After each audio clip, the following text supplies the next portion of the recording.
melón na slano s brinzou a cibuľou? Odpoveď je áno, áno a ešte raz veľké áno.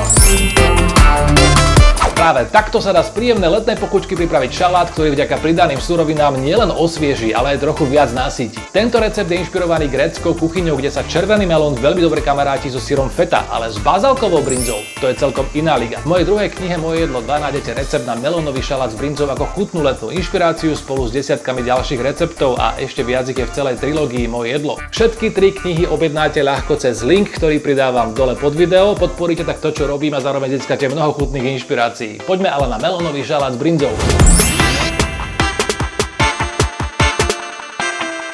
Potrebovať budeme zahrst čerstvej bazálky, brinzu, červenú cibuľu, citrón, soľ, olivový olej a červený melón. Presnú gramáž nájdete v písanom recepte priamo pod videom. Brinzu najskôr rozmiešame v miske vidličkou alebo lyžicou. Lístky čerstvej bazálky posekáme a potom pridáme do misky s brinzou.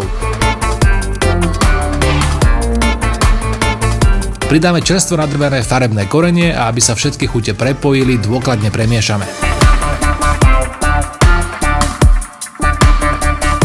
Brinzovú zmes premiestnime do chladničky.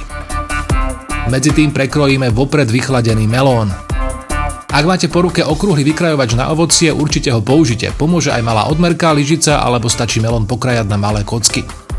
Postupne vykrajujeme rovnako veľké kúsky dužiny a premiestnime ich do menšej misy.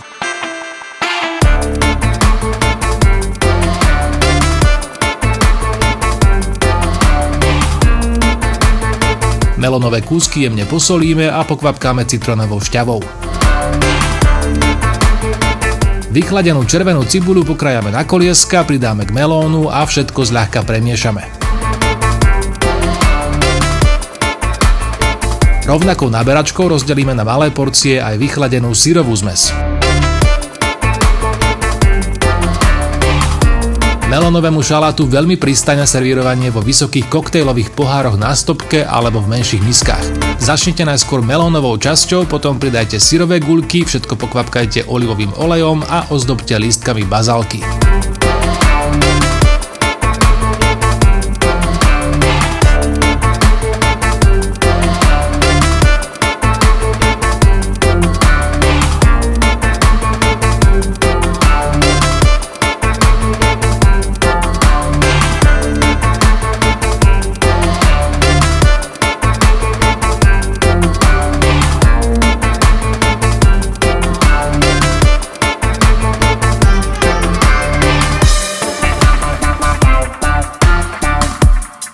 Moja osobná skúsenosť je, že tomuto spojeniu najskôr málo kto verí, ale potom si každý pýta duplu, pretože kombinácia melónu, bazálky, brinze, cibule a citrónovej šťavy robí z toho jeden neodolateľný, svieži letný šalát.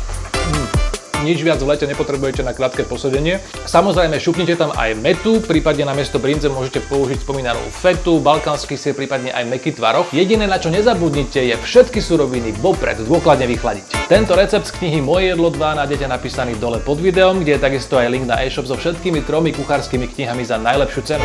Tak nebuďte konzervy, treba si variť, napíšte mi potom do komentov, keď šalát vyskúšate. Dobrú chuť.